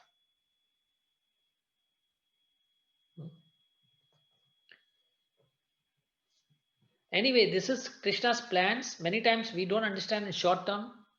In short term we don't understand. हाँ, वेरी हमें समझ में नहीं आएगा कृष्णा के इतने लंबे लंबे प्लान्स होते हैं। हाँ, वो तो कृष्णा तो बोलते हैं, जब कृष्णा अर्जुन को बोलते हैं मुझे तो सब जानकारी है, तुम तो सिर्फ इस जीवन के बारे में जान रहे हो। हमारे जो भी लाखों करोड़ जीवन जो जी चुके हो तुम, मैं सबके बारे में जानता हूँ, और आगे वाले आने वाले उसके बारे में जानता हूँ। तो ये प्लानिंग उसकी है। हम शॉर्ट टर्म में ये जो पीरियड है 5,000 years, 6,000 years, 10,000 years, it's not a big period compared to the factor of time which is eternal. You know, this period of time of 5,000 is very short time. तो उसकी लंबी planning क्या है वो कोई नहीं जान सकता। अगर भगवान की प्लानिंग हम समझ सकते तो फिर कहने का मतलब हमारे में और भगवान में अंतर ही नहीं होता। तो हम सिर्फ आचार्य के जो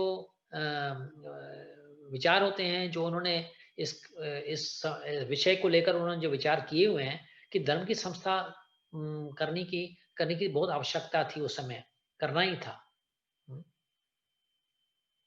आज परीक्षित महाराज, ये सब होने के बाद परीक्षित महाराज थे, परीक्षित महाराज अगर नहीं होते तो ये भागवतम ही नहीं होता, भागवतम नहीं होता तो ये धर्म आज देखो ना, भागवतम का, भगवद गीता, भागवतम या ऐसे ऐसे जो पुराण हैं हमारे, ऐसे जो ग्रंथ हैं हमारे सोसाइटी में है तो सही ना, धर्म का इन्फ्लुएंस तो है, अभी लोग उसमें उसका फायदा नहीं ले रहे हैं, या उसमें उसका जो हाँ उनका मूल्य नहीं जानते हैं, वो तो फिर दूसरी बात है, वो कलयुग का प्रभाव होने के कारण। हाँ, मंद सुमंद मतयो मंद भाग्य, जो हमारा भाग्य ये है वो मंद है, इस डिस्टर्ब, हम पूरे डिस्टर्ब लगे पड़े हैं, हमें तो हम कर भी क्या सकते हैं, क्योंकि कोई कोई चीज ऐसी भाग्य के ऊपर भी होती है, भले आप कितने भी विद्वान हो, कितने भी जानू हो, कितने भी ज्ञानी हो, हाँ कितने भी मेहनती हो, कितने भी तो उसके अगर भाग्य में नहीं होगा तो कुछ नहीं होना। हमारे कलयुग का भाग्य है मंद सुमंद मतयो, कि हम झगड़ते रहते हैं, और एक दूसरे से ग्रीड है, एक दूसरे से घिन्न है, डिस्टर्ब लगे पड़े हैं, उम्र भी छोटी है, बीमार पड़ते हैं, तो इसमें इतने भाग्य जो हमारे खराब हैं, तो जो अच्छी बात होनी भी होती है ना तो नहीं मिलती है, क्योंकि भाग्य ही खराब है हमारे।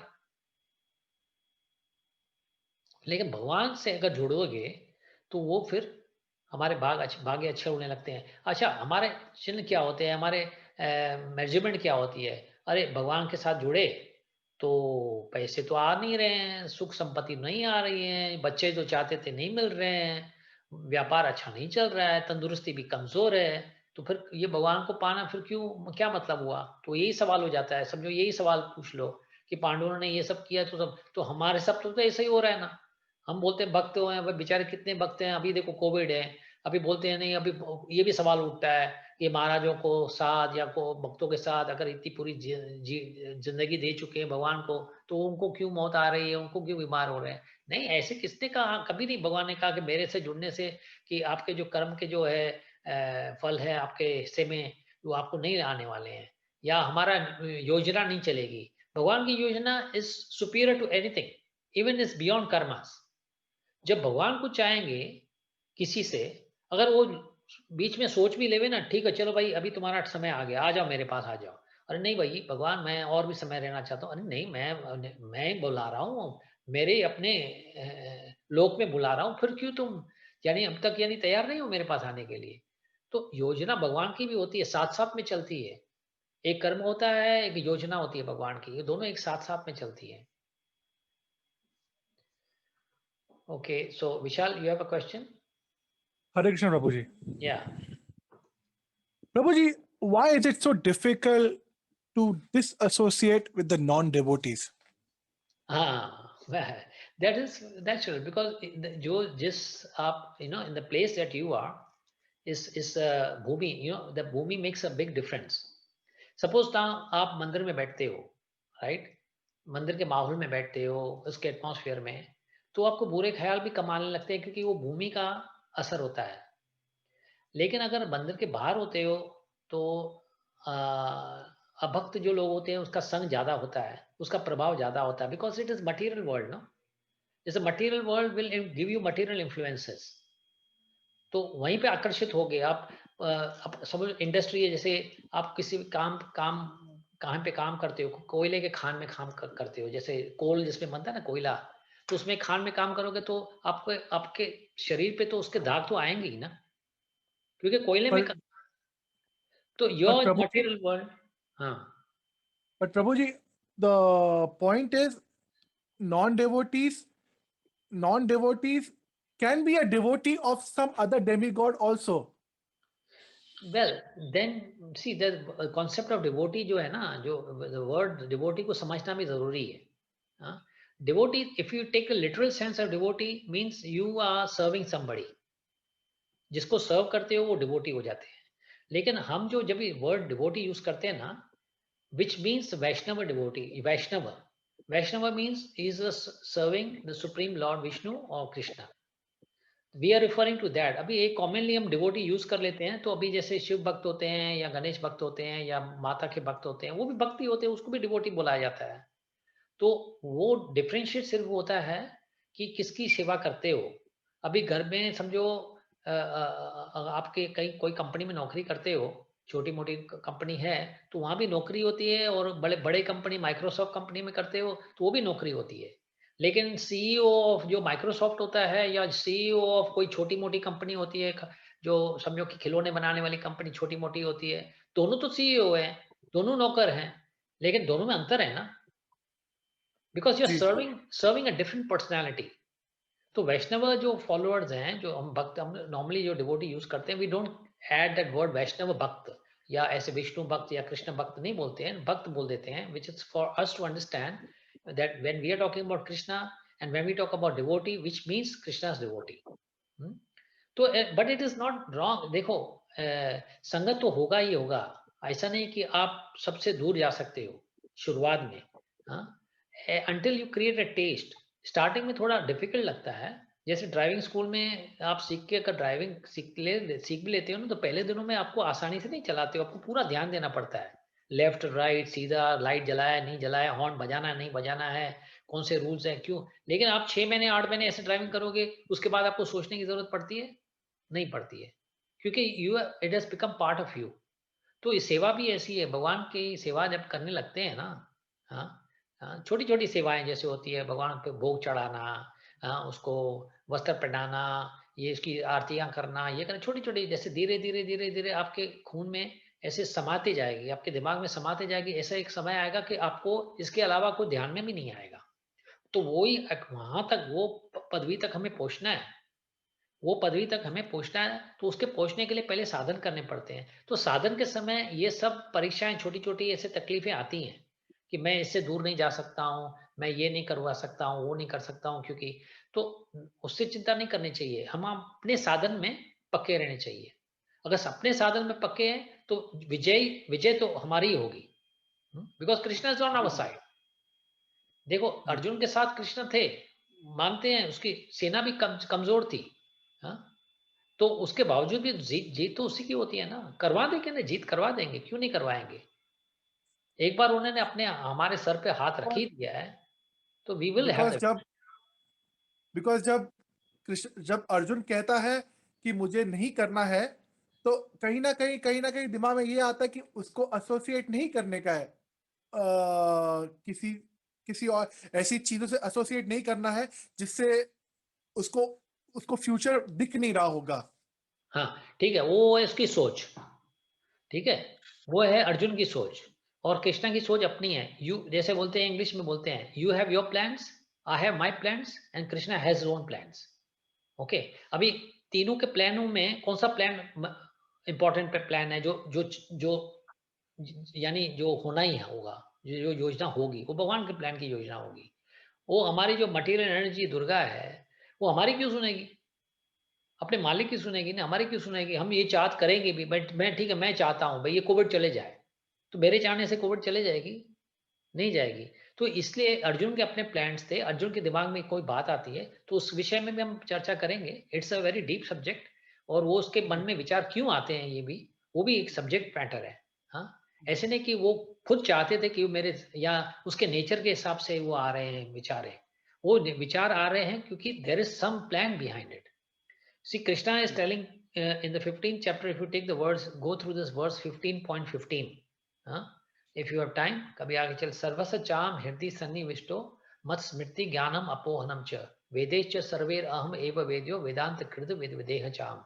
इसका मतलब ये है कि सर्वस चाम हृदय, मैं सबके मन में वास करता हूँ, और मेरे द्वारा ही सबको विद्धि, ज्ञान जो होता है, बुद्धि जो होती है, और जो उसको भुला देने की जो शक्ति है, वो भी मेरे से ही आती है। मैं उसको याद भी करवाता हूँ, मैं उसको भुला भी देता हूँ।